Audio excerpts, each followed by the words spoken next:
Welcome to GRE Snacks, snackable episodes about the GRE, GMAT, and graduate school admissions. I'm Tyler, the founder of Achievable, and we have an affordable GRE course that includes everything you need to ace your GRE, including a full textbook, videos on key topics, tons of GRE questions backed by our memory enhancing algorithm, a built in study planner and essay grader, and full length practice exams. You can try it out for free at achievable.me. See if you like it.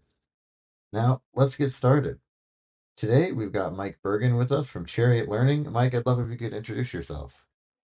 Mike Bergin, a proud test prep professional. And by that, I mean that I'm somebody who's been engaged at the intersection of education and admissions for over 30 years.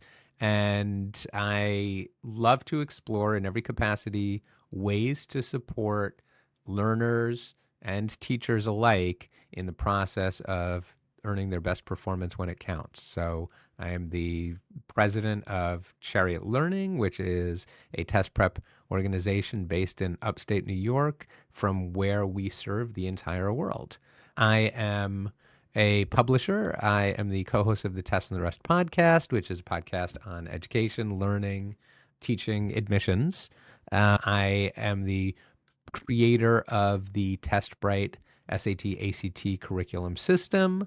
I am the publisher of the Roots to Words free word of the day, the College Eagle newsletter, the Tutor the newsletter. I'm the founding president and president emeritus of the National Test Prep Association. Basically, I just like to talk about education and learning all day long. That's great. Yeah, well, and here we are to do just that, right? I wanted to talk today about taking GRE practice tests effectively, right? And, I feel like this is a topic that we've covered before. I'm interested to get your perspective on it. I think just general, like, effective practice test taking advice and then also applying it to the GRE. Why don't we start out just like broadly with how you approach practice tests really for any exam? Just like what is sort of general advice that you have for people? So let's go big picture, right? If you're Hmm. preparing to take a test, you need to practice taking that test under testing conditions, okay? Hmm. Imagine if you were a singer and you were getting ready for a big recital, okay, or a big concert. You would, if you were a professional, practice the entire set with the Hmm. music that you will be using, whether it's live or recorded performances. You would practice every single song. You would practice your intros, your outros, your segues between songs, everything. Like, it makes perfect sense to people. If you're an athlete and you're getting ready for a big championship game, your coaches are going to run you through every aspect of playing, including full scrimmages. There's no way around that, and nobody who is an athlete or performer would ever suggest you should just get out there and wing it if it counts.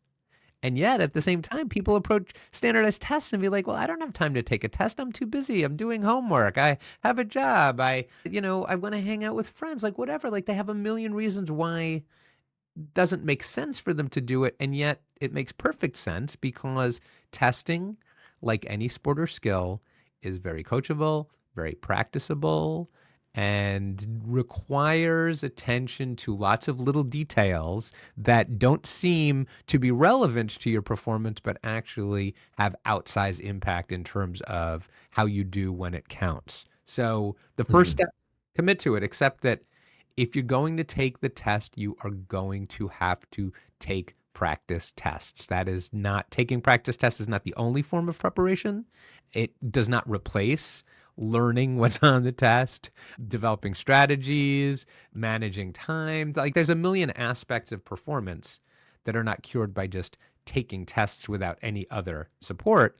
But if you're not taking practice tests, you can't fairly be said to be doing the best test prep. Hmm. Yeah, well, and I mean, the way that I think about tests, practice tests, is that they're like anchor points, right? And they kind of can serve as like checkpoints for you to understand, how good am I at this really? What are the parts that I could improve? What are the parts that, I basically need to practice more? Agree And with I that think that's idea, probably but the I most also valuable part of it. Yeah, but I think that they're more than just checkpoints, meaning like people put a lot of stock into diagnostic testing. The Hmm. diagnostic test tells you something about where you are in that moment, but it doesn't answer all the reasons as to why you got certain questions wrong. It doesn't tell you whether Hmm. they're content based, doesn't tell you whether they're process based or psychology based. That comes with learning and review and all the other pieces. To me, they're not just touch points. If you take a look at the way any class is conducted in, grades kindergarten through 12, or once you get into college or even beyond, tests are part of learning, okay? Teachers administer Hmm. tests to assess knowledge, but also to encourage the development of the knowledge. Students have to study to conduct retrieval practice in order to Hmm. learn to do well on tests, and tests themselves are forms of retrieval practice. So like they all tie into learning science, which is to say, again, if you're not testing, you're not learning. And I know that in some classes we're like, okay, well, the paper is a form of learning. That's fine. But there has to be an assessment that forces you to master retention, retrieval, synthesis, like all of those components of really understanding what you're doing. And in standardized testing, the test is the thing that you're doing. You learn a lot from testing. You learn a lot from reviewing your tests. Hmm. Yeah, and let's talk about that. I mean, what is the way that students, when they're preparing for the GRE, should be using practice tests and how to maximize their score over, let's say, 2 or 3 months, which is like a typical study time? So I'm going to leave the specific study plan to you as to say when exactly should you import the ETS tests, but I think we can acknowledge they're a limited resource. I wouldn't even use them for diagnostic testing. That's how valuable they are for a student that's really committed over 2 to 3 months to earning his or her best score. You're Hmm. planning for full practice tests and test review leading up to the exam, whether that's 2 weeks, 3 weeks, or a full month. And the last tests you should be taking are the best tests. And the best tests, as far as knowing what's on the GRE, are official GRE exams. So Hmm. we want to save them. We want to use other material, combinations of official and third party material, achievable resources, any kind of resources that are vetted, that if we're working with instructors, they know what they're doing. If we're doing a self directed program that help us master material in a timely way, we're focusing on starting with skill building, starting with practice items, meaning test questions, working our way up perhaps to passages and sections, but making sure that we are building in time for full practice testing every week with full review between tests before the time we take the test. And what's great about being able to take an exam that you can schedule basically any day is that you can look at your calendar and be like, well, I have 3 weddings in October, but I have to take the GRE in November. Well, that's not a good idea, right? Make sure Hmm. that you plan your test for a time when you can practice effectively leading up to it. Yeah, and focus on it, right? I think that's one of the biggest things is realistically, this should be kind of your only hobby for this period of time. It's a small Like, period. It's not a lot to ask. yeah. And you're 100% correct in that if you try to fit it in when you have other obligations, then you're going to struggle everywhere. You're not going to do your best. Yeah, and so then let's talk just a bit. I know that you didn't want to get into the specifics of when to use each test, but like basically talk to me about like some general advice you have for, how many practice tests should you be taking? Like should you be taking one a week or one a month or whatever, and also kind of how you would use them to do the loop. Like that's kind of what we advise people is we say take a practice test, figure out what you're bad at, go practice those things in addition to everything else, just practice them more, and then take another practice test, and it kind of gives you a feedback loop, right? I think the problem is that we Oh, don't need full tests to find out some of that information, especially at the beginning.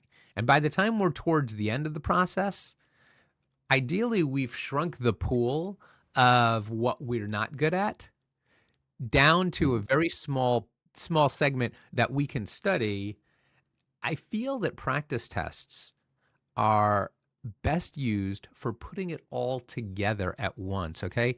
I'm thinking of the dress rehearsal model, right? Like again, if you only have 3 chances and, just like say there are 3 what's the current state of the official GRE tests? How many quality tests are there? Yeah, I think three. It 3. might be more, but I think that's a good. I don't So think imagine most people take more than three, even if they wanted to get a certain score, right? But if you wanted, like, if we're talking ideally, because there's no perfect number of tests, there are 7 official SATs in the Blue Book app for students that are taking that test. And I know students that blow through that and they need lots of third party tests. With the ACT, there was a time when, we had access to, almost as many practice tests as a person could want. Say that number was 20 or more. And I still had students that used them up. On the LSAT side, are there not something like 75 official LSATs out there? There's a massive Yeah, it's number a of lot. LSATs, and some students chew through all of them. So I would never say how many tests are enough to get your goal. The tests Mhm. tell you how close you're getting to your goal. You need to parcel out your prep so that you don't squander good resources and you give yourself enough time, Yeah. all things being equal, right? Like if you want to get this one and done, you want to be one and done on your GRE, you give yourself 3 months. You spend the first 2 months really focusing on skill building, on extracting maximum value from the resources you're using, whether you're self-directed or working with an instructor, to be as strong as possible on every section of the test. Your practice tests are the times when you're importing other elements of performance, not just do you know the material, but can you execute the strategy for every question consistently, meaning within the allotted time and do it every time without making mistakes? Can you do section after section after section in that chunk of time? Can you block out distractions? Can you manage your energy? Those are the elements of testing that you're not going to learn by doing 20 minutes of study on your own a day. That's what you learn when you sit down and you take a timed test at the exact time that you're going to be scheduled to take your official test in conditions that replicate it, giving yourselves none of the advantages of not being in the moment. And that tells you all the other factors you need to fix before the real thing. Right. Well, and I mean, I think that you just highlighted one of the most common mistakes that people make using practice tests, which is they don't do it under the same time constraints and other constraints as you would on the real test day, right? Like the two big ones are obviously people having way more time than they're actually allotted on the real Mhm. test. And the second one is not doing it all back to back. So, Right. the endurance factor. Oh yeah, people do all kind, And and they have all kinds of reasons, and sometimes those reasons are good reasons, but it doesn't matter. Okay, performance, it doesn't care, right? Either you're mhm, ready to do your best in the moment or you're not. And I find very often the way we prepare ourselves to do our best when it counts is to not just overcome momentary challenges to practice, but embrace them. And by that, I mean, like, mhm, I'll often advise students to take their final practice tests outside their home. Very often, test takers have a place where they take their practice tests, where they control the environment. They lock themselves in a bedroom or a basement or whatever it is, and it's perfectly quiet and nobody's interrupting them. And that's not like test day at all. When you're taking a mhm. test in a room, there are other people, there are potential impediments to focus or confidence, like whatever it is, get out in the world, be ready for that final element of chaos that can sometimes work against you.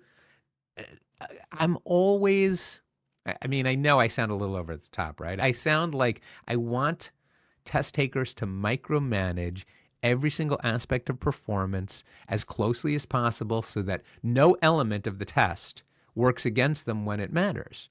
And I'm proud to say that, yes, that is exactly how I feel. The same way that, if the coach of my favorite football team misses even a single detail as in any aspect of the game, then I'm shouting for him to be fired. I'm in this regard a coach, right? And if you want to know how to do your best, well, you play like you practice. If you do not practice effectively, you're not going to magically score much better than you ever did in practice. So when we talk about practice tests, we're talking about the very stuff of preparation. Your practice tests are golden, every single one. Make every single one valuable, extract maximum value, and kind of going back to what you said, Taylor, that a lot of people preparing for the GRE might not ever take more than 3 practice tests. Well, then make those 3 tests really count. The more you waste your tests, the more tests you ultimately have to take. The more you squander your preparation opportunities, the longer you'll be prepping. But if you make the most of each test and really use them to maximum effect, then you will see the results. Right. Yeah, and it all comes down to really just taking them as seriously as you would take the real test, right? I think that's kind of like the underlying undercurrent of what you're saying. Well, then, is there anything else that we haven't covered yet that you would just want to have as sort of closing remarks here about Just how that, to it, effectively practice? sure, there's a certain element of getting ready for test day that we have to, we have to kind of go over the top in making sure we're ready for things. And that means like packing everything that you need. So imagine there's, you're going to eat a certain breakfast on test day because you do your best work on that with that in your stomach. And you're going to have a certain snack and you're going to manage your caffeine because you don't want to be too jittery. Well, then do that on test day too. Practice what you're going to wear. Like you can practice every element of what you're going to be doing, what you eat, how much sleep you get, what time you wake up, what you do before the test. Are you going to do a quick workout because that wakes you up? Are you going to read a book? Like all of those things, explore them too. Really get into the space. I mean, every test that a student takes, every student that a test taker takes, represents a range of possibilities. Okay. And so that's, whatever your score is, there's a margin of error where on some days, based on things that are happening or your headspace, you might do worse. And on some, you might do better. Always push Mhm. yourself to maximize that so that if there's a range, you're pushing to the far right, the best possible outcome. If your best score is this, you should be striving to get that because you know that you took care of every element of performance, whether it was academic or technical. That's going to do a lot Mhm. for your confidence. The more of these pieces that you manage in practice, the less you're going to have to be worried about on test day. And if you're not as worried, you're going to do better. Yeah, exactly. Thank you so much. This has been GRE Snacks, hosted by Tyler from Achievable with Mike Bergin from Chariot Learning. And Achievable has a great online GRE course that you can try for free at achievable.me.